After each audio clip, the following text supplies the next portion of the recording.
আপনাকে কোয়েশ্চেন করবো না, আপনাকে একটা টাস্ক দেবো, ট্রুথ অর ডেয়ার, কোনটা দিবেন? ড্যান নিচ্ছি। তো আপনি এখন এমন একজনকে কল দিবেন যাকে আপনি অনেক পছন্দ করেন, কল দিয়ে বলবেন যে আপনি ওকে পছন্দ করেন, আপনি ওকে লাভ করেন। আচ্ছা ঠিক আছে, ট্রাই করে দেখা যায়। শিওর আসলে দিচ্ছেন? হ্যাঁ অফকোর্স, আপনি যেহেতু ড্যাড দিচ্ছেন আর আমি ড্যাড যেহেতু অ্যাকসেপ্ট করছি, দেওয়াই যায়। शाबाश बेटा। উনি কিন্তু আসলে কল দিচ্ছে।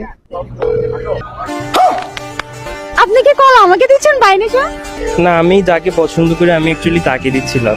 ওকে। হ্যালো, আমি কি আলিসার সাথে কথা বলছি? হ্যাঁ, আমি আলিশার সাথে কথা বলতেছি। অ্যাকচুয়ালি আমার একটা কথা বলার ছিল। হ্যাঁ প্লিজ বলো। তোমাকে আমার অনেক ভালো লাগে আর অনেক দিন থেকে পছন্দ করি। আমি সব গাইস